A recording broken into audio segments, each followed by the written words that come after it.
Hi Year 8s, it's Mrs. Reed here, and today we are of course looking at the point of poetry. In fact, this lesson starts to explore the final poem in our unit, and today we're going to focus on the context of the poem and understanding its narrative.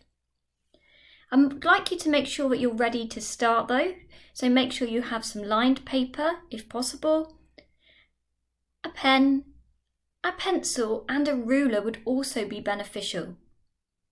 You can start with today's title, and that will be the name of the poem. The poem today is called Nothing's Changed.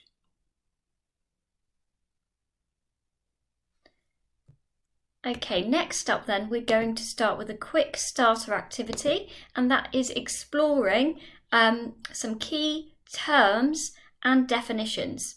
Now, you don't have to write these out in full. I would like you to write the numbers 1 to 4 in the margin. And those numbers represent each of the terms. So 1, symbolism, 2, metaphor, 3, irony, and 4, lexical field. And I'd like you to pause the video, read through the definitions on the right-hand side, and write down which letter, matches with the term that you've jotted down there. Okay, so looking at number 1, symbolism, which letter gives us the definition of that word? So pause the video and complete that task now.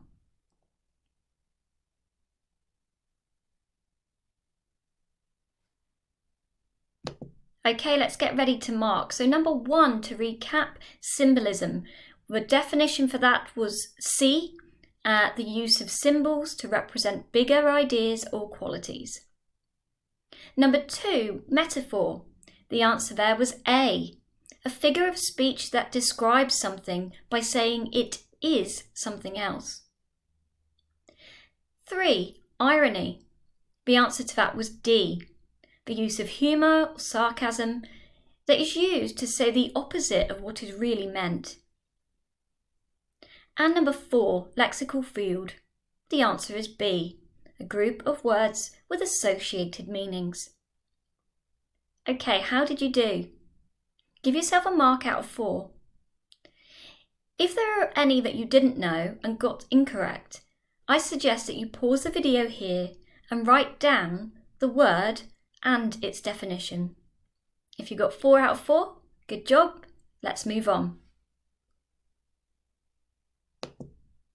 So today's big question is this: how does Africa, the poet, how does Africa help us understand how it feels to experience segregation? Before we do that though, we need to understand the term. So we're starting out with the key word segregation. When we talk about segregation, we mean the action or state of setting someone or something apart from others. This includes enforced separation of different racial groups in a country. An example might be that the civil rights movement aimed to end racial discrimination and segregation in America. Some words we might link with ideas of segregation include discrimination, isolation, and division. Can you pause the video and write a short definition of the word segregation? Okay, now you've done that, I just would like you to check your understanding. There are 2 sentences in the box at the bottom. I want you just to show me 1 or 2 of which sentence you think uses the word segregation correctly. Let's give it a try.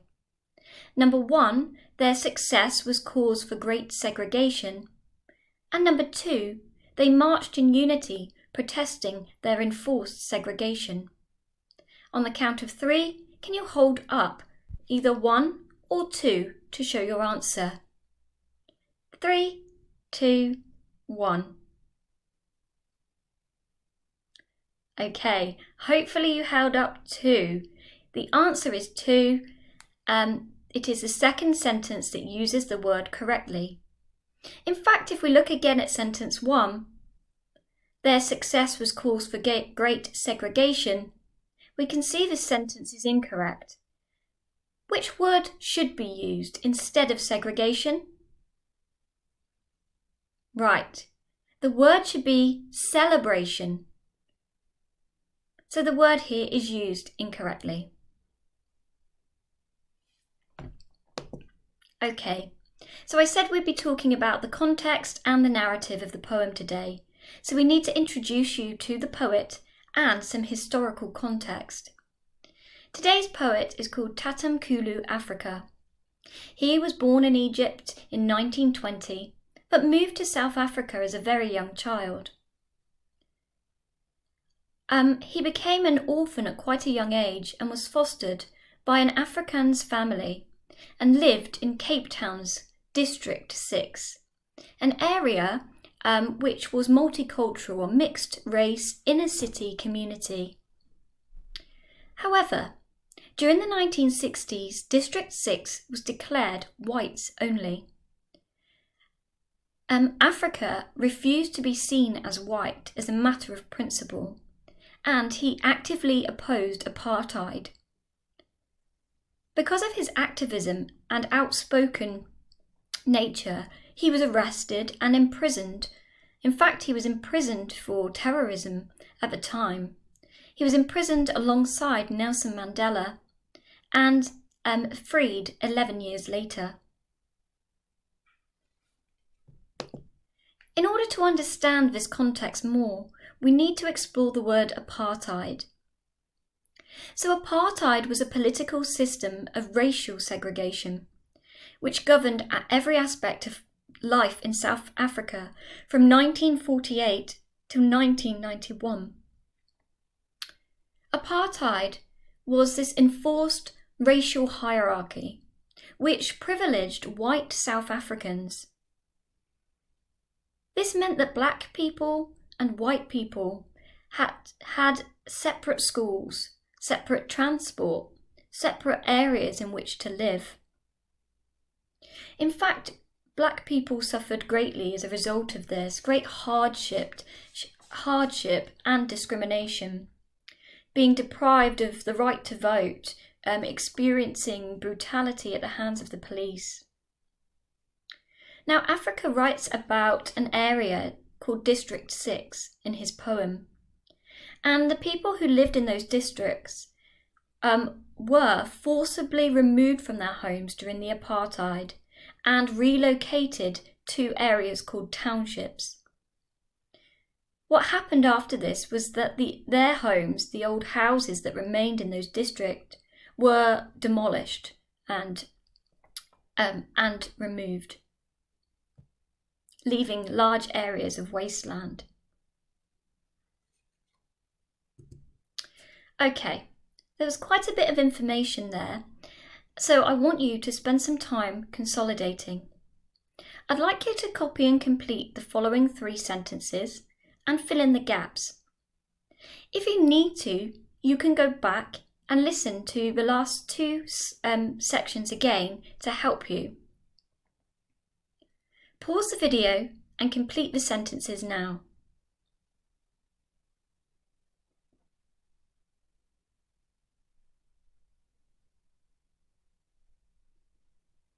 Okay, one final thing then before we move on.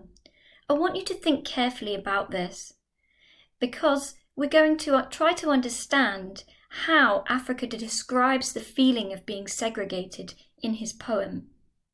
So I would like you to explain your opinion.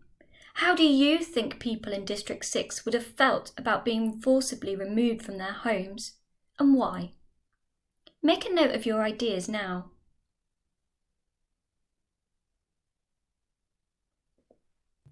Okay, let's check your answers. You should have written down the following. The political system of racial segregation was called apartheid. The South African government designated some districts as white only. The people were forcibly removed and relocated in townships. And you may have said some of the following too.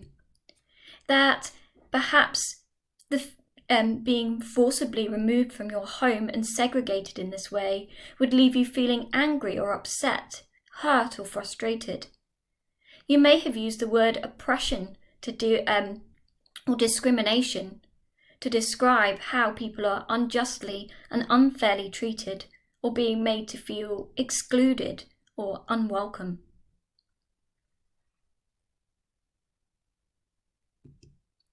Okay, so let's have a look at the poem. We can call this a narrative poem because it tells us a story. In this, the character, the speaker, returns to District 6 years after being forcibly removed and segregated. What we want to understand as we read the poem is how this speaker describes what he sees when he returns and how that makes him feel. I'm going to read through the poem once in its entirety, and then we're going to pause the video and explore each of the different stanzas. Okay, let's make sure we're ready and listening to the poem. Small, round, hard stones click under my heels. Seeding grasses thrust bearded seeds into trouser cuffs, cans, trodden on, crunch, in tall, purple, flowering, amiable weeds. District 6. No board says it. No board says it is, but my feet know, and my hands, and the skin about my bones, and the soft labouring of my lungs, and the hot, white, inward-turning anger of my eyes. Brash with glass, name flaring like a flag it squats.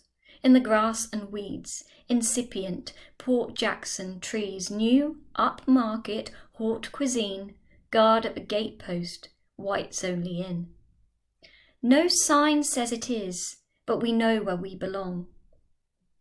I press my nose to the clear panes, no, before I see them there will be crushed ice, white glass, linen falls, the single rose. Down the road, working man's cafe sells bunny chows. Take it with you, eat it at a plastic table's top. Wipe your fingers on your jeans, spit a little on the floor. It's in the bone. I back from the glass, boy again, leaving small mean O of small mean mouth. Hands burn for a stone, a bomb, to shiver down the glass. Nothing's changed. Okay, so we can see here that this is a first-person narrative where the character is describing what they see and what they feel on their return to District 6. There are 7 stanzas in total, so we are going to create a storyboard, a description of what happens at each stage of the poem. Okay. So we're exploring the narrative here, as we have done for prior poems.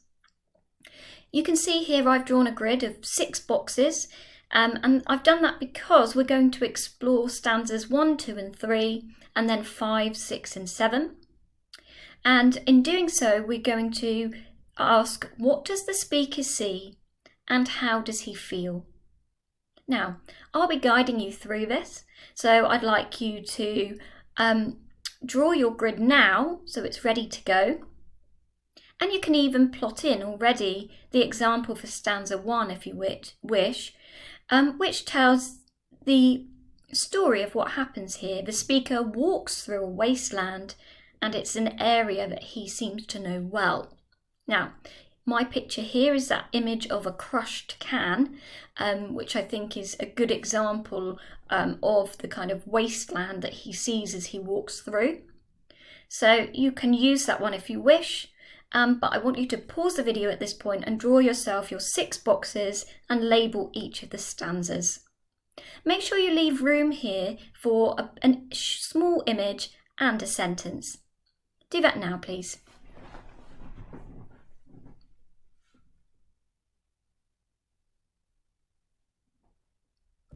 Okay, so now you have your grid ready to go.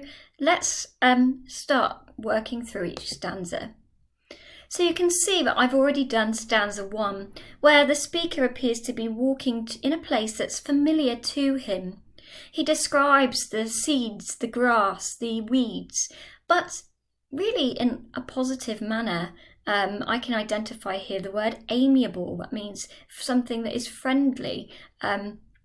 So he appears to be walking through this wasteland, but one that is familiar to him. Okay, let's look at stanza 2. So in this one, I need to say, where has the speaker returned to? So what's the name of this place? And also, how do you think he feels when he returns there? Now, this stanza features really the lexical field of the body, describes the feet, hands, skin, bones, lungs and eyes. And I think this is really important because it's about the speaker identifying with this place being their former home. But also there is a really powerful description of their feelings in the final couple of lines. So read back through stanza 2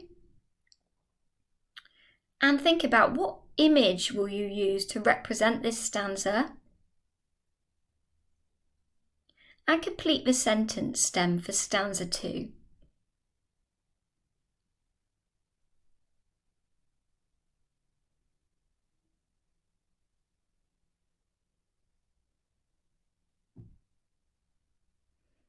Okay, looking at stanza 3 then. Well, this time we have the speaker seeing something in District 6. In fact, I can tell you what the image is. They see a restaurant. Now, what is significant about the restaurant? Well, there's several things here. We can see that the speaker is really uncomfortable with this building that's appeared in the area. He describes it using the pronoun it. It squats, like it's kind of sitting there, crouching and waiting. It squats in the grass and weeds. And he describes the restaurant as being new, upmarket, haute cuisine. Now we need a definition for that. When we talk about something as haute cuisine, we're talking about high quality cooking. Really fancy, sort of posh food that we would see in an expensive restaurant and a restaurant in an affluent area. Typically, haute cuisine refers to a traditional French style of cooking, but you can get from the image here that this would be an expensive, restaurant where you would go if you were rich. So he describes this area and he says that there's a guard at the gate post with whites only in. So I want you to pause the video again, draw your image for stanza 3 and complete the sentence stem.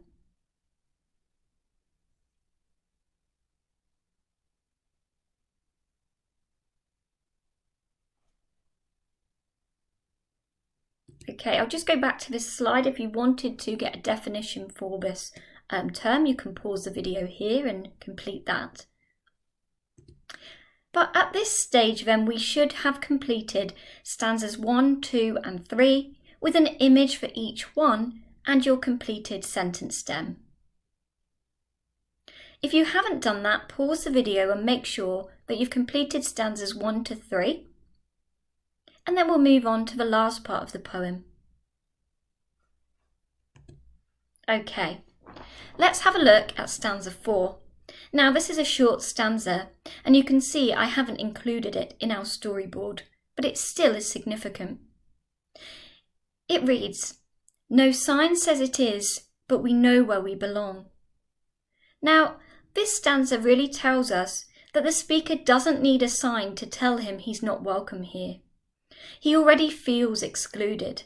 He's outside, looking into the restaurant through the glass, and there's this clear image of division and separation, reinforcing the idea that he is segregated and unwelcome. Let's look at stanzas 5 to 7. Stanza 5. "I press my nose to the clear panes and know before I see them, there will be crushed ice, white glass, linen falls, the single rose. Okay, so this is a powerful image of what the speaker sees when he looks inside the restaurant. I would like you to draw an image to represent that stanza and complete the sentence stem.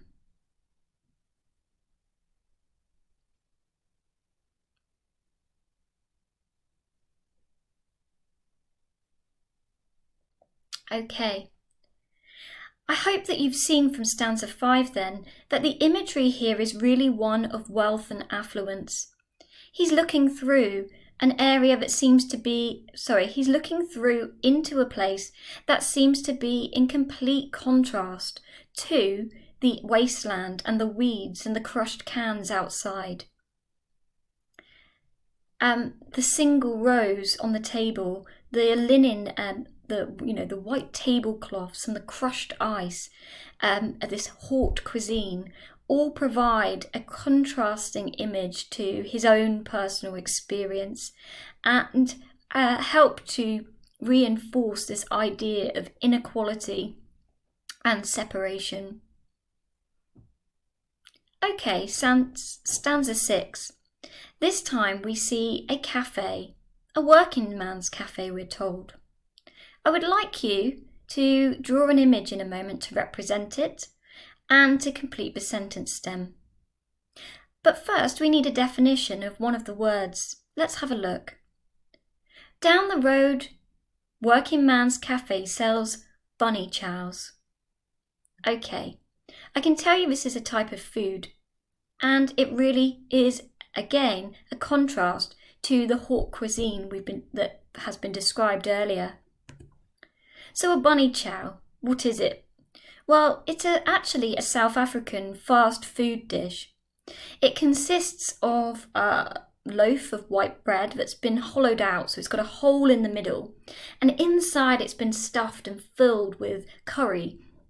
And then what people would do is that they would use the top of the bread to dip into the curry and to just eat it normally with their hands. So this is a traditional dish and one that he sees as being very, very different to the foreign haute cuisine shown in the restaurant. Okay, take a note of how he describes the experience of eating in this cafe. Draw yourself an image to represent this stanza and complete the sentence stem.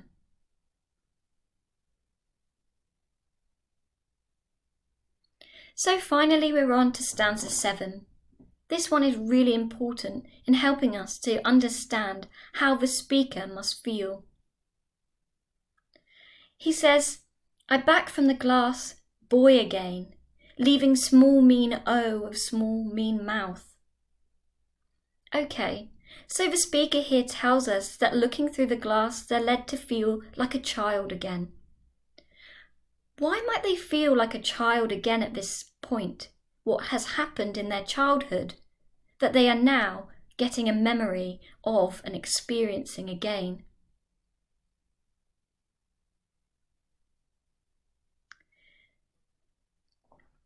Furthermore, we might look at the feelings presented in the final section.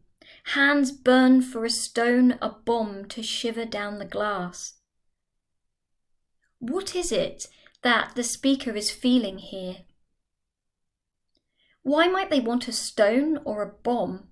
What kind of image is conveyed or connotations are conveyed here?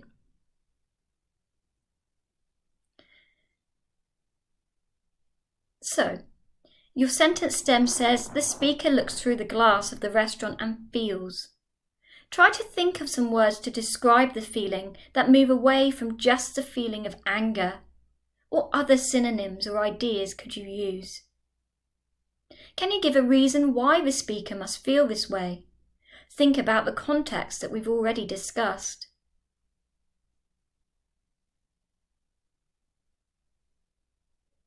Okay, so I think that image here at the end is one of destruction. The speaker feels angry, frustrated, perhaps wants some form of revenge. The image of a small mean O and the small mean mouth shows just how unhappy and frustrated he is with this separation, that he is outside of the glass, looking into a world that is so different and alien to his own experience.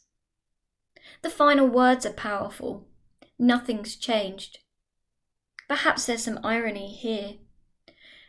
The physical appearance of District 6 has changed. We now see this upper market, posh restaurant standing in place, standing out from the wasteland. But what hasn't changed for the speaker is the racial discrimination, the segregation, and the social injustice and inequality that he feels and faces.